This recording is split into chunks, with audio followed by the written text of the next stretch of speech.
ನಮ್ಮ ಜೊತೆ ಮಾತಾಡ್ತಾರೆ ದೊಡ್ಡರಂಗೇಗೌಡರು, ಸಾಹಿತಿ. ಸರ್ ನಮಸ್ತೆ. ನಮಸ್ಕಾರ ಸರ್, ನೀವು ಕಂಡಂತಹ ಜಾನಕಿ ಅಮ್ಮನವರು ಹೇಗಿದ್ರು? ಅಲ್ಲ, ಈ ಹೊತ್ತು ಶ್ರೀಮತಿ ಎಸ್ ಜಾನಕಿ ನಿಧನರಾಗಿರುವುದು ಸುದ್ದಿ ನಮಗೆಲ್ಲನ ನಿಜವಾಗಿಯೂ ಕೂಡ ಅಳು ಬರೆಸುತ್ತೆ. ಖಂಡಿತ. ಆಕೆ ಬಹಳ ದೊಡ್ಡ ಸಾಧಕಿ.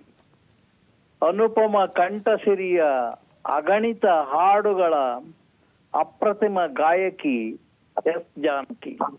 ಹೌದು. ತಾಯಿ ಸಂಗೀತ ಸರಸ್ವತಿಯ ಒಲಿಸಿಕೊಂಡಾಕೆ ಹೌದು. ಸಾವಿರದ ಅನುಲೋಮ ವಿಲೋಮಗಳ ಸಿದ್ಧಿ ಪಡೆದ ಸಾಧಕಿ ಎಸ್ ಜಾನಕಿ. ಆಕೆಯ ಹಾಡುಗಳಲ್ಲಿ ಸ್ವರ ಪ್ರಸ್ತಾರಗಳು ಅನಂತ. ಆ ಪಲುಕುಗಳ ಇನ್ನೊಬ್ಬರು ಹಾಡಲಾಗದು. ನಾದ ದೇವತೆಯ ಆರಾಧಕಿ. ತಾಳ ಲಯ ಶ್ರುತಿಗಳ ಕರಗತ ಮಾಡಿಕೊಂಡಾಕಿ. ಜಾನಕಿಯವರ ಹಾಡಿಗೆ ಅವರದೇ ಚಾಪು. ಅದು ವೈಶಿಷ್ಟ್ಯಪೂರ್ಣವಾದದ್ದು, ಅದು ದೇಸಿ ಆದದ್ದು, ಅದು ಭಾರತೀಯವಾದದ್ದು. ಆದ್ರಿಂದಲೇ ಆಕೆ ದಕ್ಷಿಣ ಭಾರತದ ಕೋಗಿಲೆ ಅನ್ನಿಸ್ಕೊಂಡದ್ದು. ಅಂಥವರ ನಿಧನಕ್ಕೆ ನನ್ನಂತ ರಸಿಕ ಗೀತ ರಚನೆಕಾರ ಇನ್ನೇನ್ ತಾನೇ ಕೊಡೋಕ್ ಸಾಧ್ಯ? ಒಂದು ಹನಿ ಕಣ್ಣೀರು. ನಿಜ ಸರ್, ಅವ್ರ ಬಗ್ಗೆ ಎಷ್ಟೇ ವರ್ಣನೆ ಮಾಡಿದ್ರು ಅದು ಕಡಿಮೆನೆ ಅನ್ಸುತ್ತೆ. ನೀವು ಕಂಡಂತಹ ಜಾನಕಿ ಅಮ್ಮ ಹೆಂಗಿದ್ರು? ಎಲ್ಲರ ಜೊತೆ ಹೆಂಗಿರ್ತಾ ಇದ್ರು? ಬಹಳ ಸರಳ, ಬಹಳ ಸರಳ. ನನ್ನನ್ನಂತೂ ಒಳ್ಳೆ ಮಗನ್ ತರ ನೋಡ್ತಾ ಇದ್ರು. ದೊಡ್ಡರಂಗೇಗೌಡ್ರೆ ಬನ್ನಿ ಇಲ್ಲಿ ಹೇಳಿ, ಹಾಡನ್ನ ಬರ್ಸಿ ನಾನು ಹಾಡ್ತೀನಿ ಅಂತ ಬಹಳ ಪ್ರೀತಿಯಿಂದ ಕರೀತಾ ಇದ್ರು, ಓಲೈಸ್ತಾ ಇದ್ರು. ಆಕೆಗೆ ಯಾವ್ದಾದ್ರು ಹಾಡಿನ ಮಧ್ಯೆ ಕಠಿಣವಾದ ಪದ ಇದ್ರೆ ಅದನ್ನ ಹೇಗೆ ಉಚ್ಚಾರಣೆ ಮಾಡ್ಬೇಕು ಅಂತ ಹೇಳಿ ತಿಳ್ಕೊತಾ ಇದ್ರು. ಆಕೆಗೆ ವಿದ್ವತ್ತು ಸಿದ್ಧಿ. ಆಕೆಗೆ ಸದಾ ಕಲಿಬೇಕು ಅನ್ನುವ ಹಂಬಲ. ಇಷ್ಟು ಹಾಡುಗಳನ್ನ ಹಾಡಿದ್ದು ಕೂಡ ಅದು ಹಾಡಿನ ಸಾಗರ ಬಿಡುವುದು, ಸಮುದ್ರ. ಅದರಲ್ಲಿ ಒಂದು ಬೊಗಸೆ ಹಾಡುಗಳನ್ನ ನಾವು ಸವಿಬಹುದು, ನಮ್ಮವನ್ನಾಗಿ ಮಾಡ್ಕೊಳ್ಬಹುದು ಅಷ್ಟೇನೆ. ಆದ್ರಿಂದ ಆಕೆ ಕನ್ನಡಕ್ಕೊಂದು ವರ. ಇಡೀ ದಕ್ಷಿಣ ಭಾರತಕ್ಕೆ ಒಂದು ನಿಜವಾಗಿಯೂ ಕೂಡ ಅಂತ ಹಿತೈಷಿ ಇನ್ನಿಲ್ಲ. ಆಕೆಯನ್ನ ಒಂದು 6 ತಿಂಗಳ ಹಿಂದೆ ಇಲ್ಲಿ ರವೀಂದ್ರ ಕಲಾಕ್ಷೇತ್ರದಲ್ಲಿ ಒಂದು ಕಾರ್ಯಕ್ರಮದಲ್ಲಿ ಭೇಟಿ ಮಾಡಿದ್ದೆ. ಒಂದು ಫೋಟೋ ಕೂಡ ತೆಗೆಸ್ಕೊಂಡಿದ್ದೀನಿ ಅವ್ರ ಜೊತೆಯಲ್ಲಿ. ನನ್ನ ಆಲ್ಬಮ್ ಅಲ್ಲಿ ಇದು ಇದೆ ಅಂತ ಕಾಣುತ್ತೆ. ಎಷ್ಟು ಹೊಗಳಿದ್ರು ಸಾಲದು ಮೇಡಮ್. ಖಂಡಿತ ಖಂಡಿತ ಸರ್. ಅವ್ರ ಡೆಡಿಕೇಶನ್ ಅಂತ ಬಂದ್ರೆ ಹೆಂಗಿರ್ತಿದ್ರು ಸರ್? ಎಲ್ಲದಕ್ಕೂ ರೆಡಿ. ಸರ್ವ ಸಮರ್ಪಣ. 9ನೇ ವಯಸ್ಸಿಗೆನೆ ಕಚೇರಿ ನಡೆಸಿದ ಆಕೆ ಸಾವಿರಾರು ಹಾಡುಗಳನ್ನ ಅನೇಕ ಭಾಷೆಗಳಲ್ಲಿ ಹಾಡಿದ ಸತ್ಕೀರ್ತಿ ಅವ್ರದ್ದು. ಆದ್ರಿಂದ ಆ ನಿಜವಾದ ಪ್ರತಿಭೆಗೆ ನಮೋ ಎಂಬೆ. ಖಂಡಿತ ಸರ್. ಆಕಾಶ ಯುದ್ಧಗಳ ವಿಹರಿಸಿದ ಒಂದು ಹಕ್ಕಿ, ಹಾಡುವ ಹಕ್ಕಿ ಎಸ್ ಜಾನಕಿ. ಬಹಳ ಸಿಂಪಲ್ ಮನುಷ್ಯ. ಆಕೆಗೆ ನನ್ನ ಹಾಗೂ ನಮ್ಮ ಕುಟುಂಬದವರೆಲ್ರಿಗೂ ಗೊತ್ತಿತ್ತು. ನನ್ನ ಹಾಗೂ ನನ್ನ ಕುಟುಂಬದ ಎಲ್ಲ ಅನಂತ ನಮಸ್ಕಾರಗಳನ್ನ ಈ ಕಡೆ ಸಮರ್ಪಿಸ್ತಾ ಇದ್ದೀವಿ. ಆಕೆಗೆ ಶ್ರದ್ಧಾಂಜಲಿ. ಸರ್, ಅವರ ಕಂಠವನ್ನ ಯಾರಿಗೂ ಮ್ಯಾಚ್ ಮಾಡೋದಕ್ಕೆ ಸಾಧ್ಯನೇ ಇಲ್ಲ ಸರ್. ಈಗ ಬೇರೆ ಹೌದು ಸರ್, ಬೇರೆ ಸಿಂಗರ್ಗಳ ತರ ಏನೋ ಮಾಡಕ್ ಹೋಗ್ತಾರೆ, ಬಟ್ ಇವ್ರ ತರ ಖಂಡಿತವಾಗ್ಲೂ ಯಾರಿಗೂ ಮ್ಯಾಚ್ ಮಾಡೋದಕ್ಕಾಗೋದಿಲ್ಲ ಸರ್. ಪುಟ್ಟ ಮಗುವಿನ ವಾಯ್ಸ್ ಬೇಕಾ, ಅದಕ್ಕೂ ರೆಡಿ. ವಯಸ್ಸಾದರ ವಾಯ್ಸು, ಅದಕ್ಕೂ ರೆಡಿ ಸರ್. ಎಲ್ಲದಕ್ಕೂ ಸೈ ಅನ್ನುವಂಥ ವ್ಯಕ್ತಿತ್ವ ಇತ್ತು ಅವರಲ್ಲಿ. ಒಂದು ವಾಯ್ಸ್ ಇತ್ತು, ಕಂಠ, ಅದ್ಭುತವಾದಂತಹ ಕಂಠ. ನನ್ನ 60% ಹಾಡುಗಳಲ್ಲಿ ಆಕೆ ದನಿ ಇದೆ. ಆಕೆ ಹಾಡಿದ್ದಾರೆ, ಮುಕ್ತವಾಗಿ ಹಾಡಿದ್ದಾರೆ. ಮೆಚ್ಚುಗೆ ಗಳಿಸಿದ್ದಾರೆ. ಸಾವಿರಾರು ಅಭಿಮಾನಿಗಳನ್ನು ಸಂಪಾದನೆ ಮಾಡಿದ್ದಾರೆ. ನಿಜವಾಗ್ಲೂ ಹೌದು. ಆ ಪಾತ್ರಕ್ಕೆ ಜಸ್ಟಿಸ್ ಅಂತ ಏನಾದ್ರು ಇದ್ರೆ, ನ್ಯಾಯ ದೊರಕಿಸೋದು, ಹೌದು ಅದು ಜಾನಕಿ ಅವರು ಗಾಯನ. ಹೌದು ತನ್ಮುಖಾಂತರವಾಗಿ ಒಂದು ಹೊಸ ಭಾಷ್ಯವನ್ನೇ ಆ ಸನ್ನಿವೇಶಕ್ಕೆ ಬರೀತಾ ಇದ್ರು.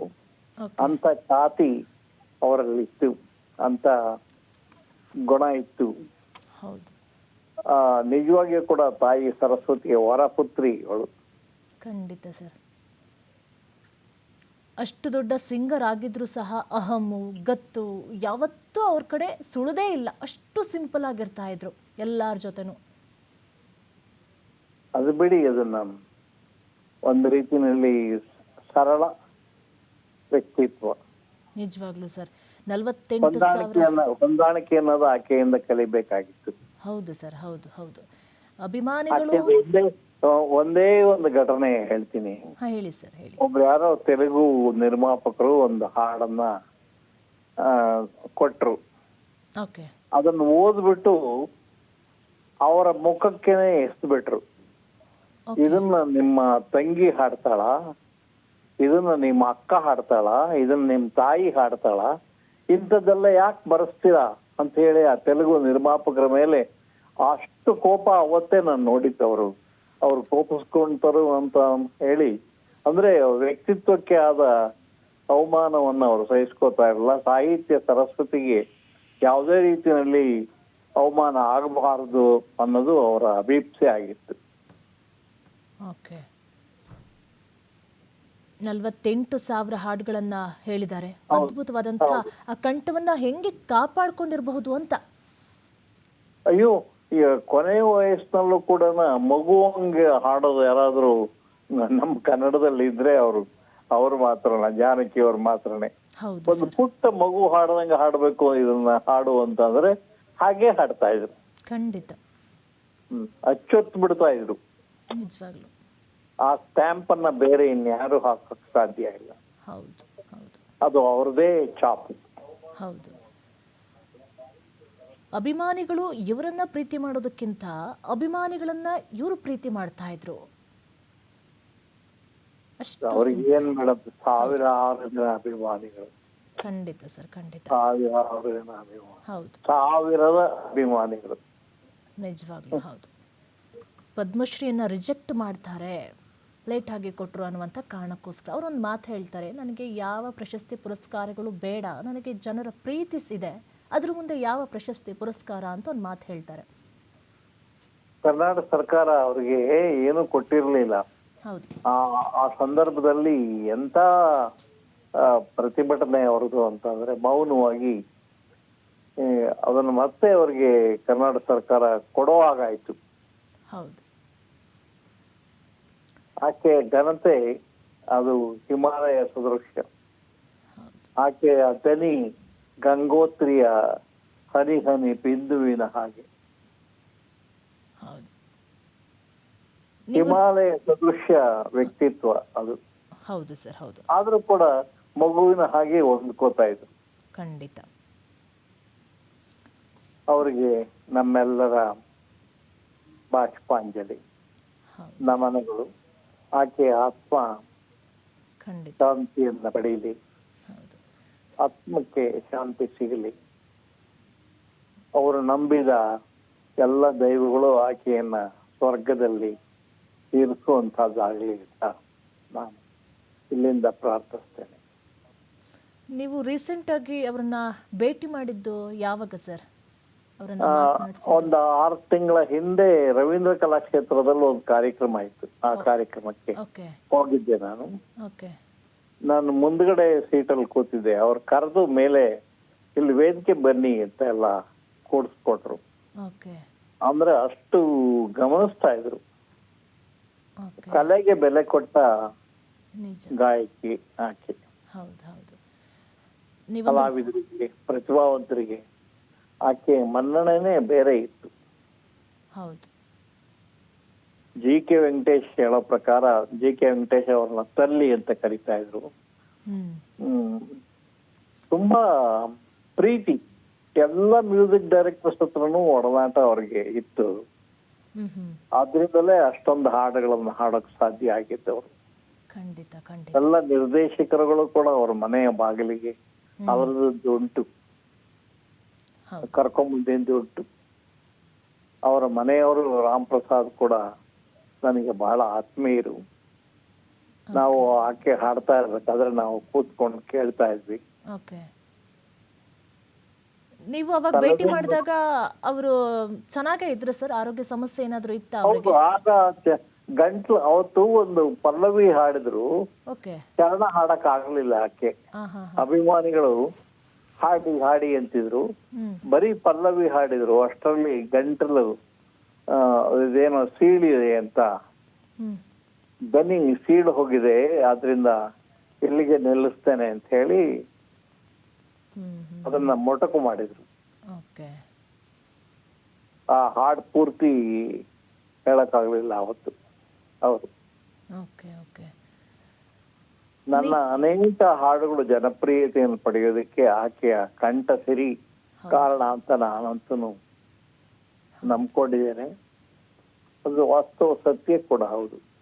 ಖಂಡಿತ ಸರ್, ಖಂಡಿತ. ಆಕೆಗೆ 17ಕ್ಕೂ ಅಧಿಕ ಭಾಷೆಯಲ್ಲಿ 17ಕ್ಕೂ ಅಧಿಕ ಭಾಷೆಯಲ್ಲಿ ಹಾಡುಗಳನ್ನು ಹೇಳಿದ್ದಾರೆ. ಅದು ಗೊತ್ತಿಲ್ಲ, ಎಲ್ಲ ರೀತಿಯಲ್ಲೂ ಸಹ ನುಂಗಿ ನೀರು ಕುಡಿದು ಬಿಟ್ಟಿದ್ದಾರೆ ಸರ್ ಇವರು. ಅದೇ ಹೇಳಿದ್ರಲ್ಲ, ವಾಂಗ್ಮಯಿ ತಾಯಿ, ಮಹಾತಾಯಿ, ಹೌದು. ವಾಗ್ದೇವಿ, ವೀಣಾಪಾಣಿ, ಖಂಡಿತ. ಶಾರದೆ, ಹೌದು. ಆಕೆ ಸರಸ್ವತಿಯ ಇನ್ನೊಂದು ರೂಪ ಇದ್ದ ಹಾಗೆ, ಸಂಗೀತ ಸರಸ್ವತಿ ಹೋಲಿಸ್ಕೊಂಡಿದ್ರು. ಹೌದು. ಎಲ್ರಿಗೂ ಎಲ್ಲ ಸಾಧಕರು ಅದನ್ನು ಮಾಡಕ್ಕಾಗಲ್ಲ. ಖಂಡಿತ. ಎಲ್ಲೋ ಕೆಲವು ಸಾಧಕರು ನಿರಂತರವಾಗಿ ಪರಿಶ್ರಮ ಪಟ್ಟು ಅದನ್ನ ತಮ್ಮದನ್ನಾಗಿ ಮಾಡ್ಕೋತಾರೆ. ಅದರಲ್ಲಿ ಜಾನಕಿ ಅವರು ಮೊದಲ ಸ್ಥಾನದಲ್ಲಿದ್ದಾರೆ, ಅಗ್ರಗಣ್ಯರು. ಹೌದು ಹೌದು. ಚಿತ್ರರಂಗದಲ್ಲಿ ಬಾಲಸುಬ್ರಹ್ಮಣ್ಯ ಬಿಟ್ರೆ ಜಾನಕಿ ಅಮ್ಮ ಇಬ್ಬರ ಹೆಸರು. ಅಯ್ಯೋ, ಬಾಲಸುಬ್ರಹ್ಮಣ್ಯ ಅವ್ರಿಗೆ ಎಷ್ಟು ಚೆನ್ನಾಗಿ ಹೇಳ್ಕೊಡೋದು ಗೊತ್ತಾ? ಹೌದು. ಬಾಲಸುಬ್ರಹ್ಮಣ್ಯ ಅವರಿಗೆ ರೆಕಾರ್ಡಿಂಗ್ ರೂಮ್ ಅಲ್ಲಿ, ವಾಯ್ಸ್ ರೂಮ್ ಅಲ್ಲಿ, ಅದು ಹೀಗೆ ಕಣೋ ಅನ್ನೋ ತರ ಬಹಳ ಆತ್ಮೀಯವಾಗಿ ಅದನ್ನ ಆಕೆ ಯಾವ ತರ ಹಾಡ್ತಾರೆ ಅದನ್ನೇ ಹೇಳ್ಕೊಡ್ತಾ ಇದ್ರು. ಹೌದು. ಅವರಿಬ್ಬರ ಜೋಡಿ ಇದೆಯಲ್ಲ, ಅನ್ಯೋನ್ಯವಾದ ಗಾಯಕಿ. ಹೌದು. ಆದ್ದರಿಂದಲೇ ಡ್ಯೂಯೆಟ್ ಸಾಂಗ್ಸ್ ಎಲ್ಲ ಸೂಪರ್ ಹಿಟ್ ಸಾಂಗ್ಸ್ ಆಗೋದಕ್ಕೆ ಕಾರಣ ಅವರ ಹೊಂದಾಣಿಕೆ. ಖಂಡಿತ. ಬಾಲಸುಬ್ರಹ್ಮಣ್ಯ ಅವರು ತಿರುಹೋದಾಗ್ಲೂ ಅಷ್ಟೇ, ಇಷ್ಟೇ ಕಂಬನಿಯನ್ನು ಮಿಡಿತಾ ಇದ್ರು ಅಭಿಮಾನಿಗಳು. ಅವ್ರಿಗಿಂತಲೂ ಒಂದೆರಡು ಕೈ ಮೇಲೆ ಇವರಿಗೆ ಅಭಿಮಾನಿಗಳಿದ್ದಾರೆ ಸರ್. ಆ ಮಟ್ಟಿಗೆ ಸಂಪಾದನೆ ಮಾಡಿದ್ದಾರೆ. ಲಕ್ಷಾಂತರ ಅಭಿಮಾನಿಗಳು ಬಿಡಿ. ಹೌದು ಸರ್, ಹೌದು. ಎಲ್ಲ ಭಾಷೆಗಳಲ್ಲೂ ಅಭಿಮಾನಿಗಳನ್ನ ಹಿಡಿದಿಟ್ಕೊಂಡಿದ್ದಾರೆ ಸರ್. ಅವರ ಕಂಠದಿಂದ ಮೋಡಿ ಮಾಡಿಬಿಟ್ಟಿದ್ದಾರೆ. ಅಲ್ಲ, ಆಯಾ ಭಾಷೆಗೆ ತಕ್ಕಂತೆ ಹಾಡುವ ಒಂದು ಸಿದ್ಧಿ ಅವರಲ್ಲಿ ಇತ್ತು. ಅದನ್ನು ಶ್ರದ್ಧೆಯಿಂದ ಶ್ರದ್ಧೆಯಿಂದ ಹಾಡುವ, ಹೌದು, ಶ್ರದ್ಧೆಯಿಂದ ಅದನ್ನ ಸಂಗೀತ ನಿರ್ದೇಶಕರಿಗೆ ಒಪ್ಪಿಸುವ ಹೌದು, ವಿನಯವಂತಿಕೆ ಇತ್ತಲ್ಲ, ಅದು ವಿದ್ಯಾ ದದಾತಿ ವಿನಯಂ. ಹೌದು. ಯಾವುದೇ ಹಾಡನ್ನು ಹೇಳಿದ್ರು ಸಹ ಬಹಳ ದೊಡ್ಡತನ. ಹೌದು ಹೌದು. ತನಗೆಲ್ಲ ಗೊತ್ತು ಅಂತ ಹೇಳಿ ಯಾವತ್ತೂ ಆತರ ಅಂದ್ಕೊಂಡಿಲ್ಲ. ಖಂಡಿತ ಇಲ್ಲ. ಈಗ ಸರಿಯಾ ಅಂತ ಕೇಳ್ತಾ ಇದ್ರು ಯಾರನ್ನ, ಸಂಗೀತ ನಿರ್ದೇಶಕನ್ನ. ನಾನು ಹಾಡಿದ್ ಸರಿ ಹೋಯ್ತಾ, ಬೇಕಾದ್ರೆ ಇನ್ನೊಂದ್ಸರಿ ಹಾಡ್ತೀನಿ ಅಂತ ಅನ್ನೋರು. ಒಟ್ಟಿನಲ್ಲಿ ಯಾವುದೇ ಹಾಡನ್ನು ಹೇಳಿದ್ರು ಸಹ ಆ ಹಾಡಿಗೆ ನ್ಯಾಯವನ್ನ ಒದಗಿಸ್ಕೊಟ್ಟೇ ಕೊಡ್ತಾ ಇದ್ರು. ಹೌದು ಹೌದು ಹೌದು. ನೀವು ಜಾನಕಿ ಅಮ್ಮವರಿಂದ ಕಲ್ತಂಥ ಒಂದು ಗುಣ ಏನಾದರೂ ಇದೆಯಾ? ಗುಣ ನಂಗೆ ಬಹಳ ಇಷ್ಟ, ಅದು ನನ್ನಲ್ಲಿ ನಾನು ಅಳವಡಿಕೆ ಮಾಡ್ಕೊಳ್ಬೇಕು ಅಂತ ಯಾವತ್ತಾದ್ರೂ ನಿಮಗೆ ಅನ್ಸಿದ್ಯಾ ಸರ್? ಅದೇ ಶ್ರದ್ಧೆ. ಖಂಡಿತ. ಆಕೆ ಬರ್ಕೋತಾ ಇದ್ದ ರೀತಿ, ಶ್ರದ್ಧೆ, ಆಕೆ ತನ್ಮಯವಾಗ್ತಾ ಇದ್ದಂತ ರೀತಿ, ಅದನ್ನೆಲ್ಲ ನೋಡಿದಾಗ ನಾವು ಈ ತರ ತಾದಾತ್ಮ್ಯವನ್ನ ಹೊಂದಬೇಕು, ಸಂಪೂರ್ಣ ಲೀನ ಆಗ್ಬೇಕು ಹಾಡಲ್ಲಿ, ಸಂಪೂರ್ಣ ನಮ್ಮ ಕೆಲಸಗಳಲ್ಲಿ ತೊಡಕೋಬೇಕು ಅನ್ನುವ ಶ್ರದ್ಧೆಯನ್ನ ಕಲಿಸೋದ್ರಲ್ಲಿ ಜಾನಕಿ ತಾಯಿಯ ಮಹತ್ವವನ್ನು ಪಡ್ಕೋತಾರೆ. ತಾಯಿನೇ ನನ್ನ ದೃಷ್ಟಿನಲ್ಲಿ ಆಕೆ ತಾಯಿನೇ. ಖಂಡಿತ ಸರ್. ಹೌದು ಹೌದು. ಆಕೆ ದೊಡ್ಡವರು. ಅಂತ ತಾಯಿಯ ಗುಣ ಅವರಲ್ಲಿ ಇತ್ತು. ವಾತ್ಸಲ್ಯ ಭಾವ, ಹ್ಮ್ ಹ್ಮ್ ಪ್ರೀತಿಯಿಂದ ಎಷ್ಟು ಚೆನ್ನಾಗಿ ನಡೆಸ್ಕೊಳ್ಳೋರು ಅಂತೀರಾ. ಹ್ಮ್ ಹ್ಮ್ ಅವ್ರು ಕೂಗ್ತಾ ಇದ್ದಿದ್ದ ರೀತಿ, ನಮ್ಮನ್ನು ಕರಿತಾ ಇದ್ದಿದ್ದ ರೀತಿ, ಬರ್ತಿ ಅಂತ ಹೇಳ್ತಾ ಇದ್ದಿದ್ದು, ಓಕೆ ಅದನ್ನೇನಾದ್ರೂ ಸರಿಯಾಗಿ ಉಚ್ಚಾರಣೆ ಅವರಿಗೆ ಅದು ಬರಲಿಲ್ಲ ಅಂತ ಆದ್ರೆ ಅದನ್ನ ಹೇಗೆ ಹೇಳ್ಬೇಕು ಅಂತ ಕೇಳಿ ತಿಳ್ಕೊತಾ ಇದ್ದಿದ್ದು, ಓಕೆ ಆ ಕಲಿಕೆ ಯಾರಲ್ಲಿರುತ್ತೆ, ಕಲಿಯುವ ಮನೋಭಾವ ಅಂತವರೆಲ್ಲ ಮೇಲೆ ಏಳಿಗೆ ಬಂದಿದ್ದಾರೆ. ತಾನೇ ಸರಿ ಅಂತ ಯಾವತ್ತೂ ಹೇಳಿದ್ದಲ್ಲ, ಉದ್ದಟತನ ಇಲ್ವೇ ಇಲ್ಲ, ಎಳ್ಳಷ್ಟು ಇರಲಿಲ್ಲ. ಹೌದು ಇನ್ನೂ ಕಲಿಬೇಕು, ಇನ್ನೂ ಒಳ್ಳೇದನ್ನ ಹಾಡ್ಬೇಕು, ಇನ್ನೂ ಒಳ್ಳೇದನ್ನ ಹಾಡ್ಬೇಕು ಹೌದು ಅಂತ ಒಂದು ಅಂತರಂಗದ ಅಭಿಪ್ಸೆಯಿಂದ ಅವರು ಮೇಲೆ ಬಂದರು. ಹೌದು ಹೌದು. Thank you sir, thank you sir, TV5 news ಜೊತೆ ನಮಸ್ಕಾರ ಮಾತನಾಡಿದ್ದು. ನಮಸ್ಕಾರ ನಮಸ್ಕಾರ.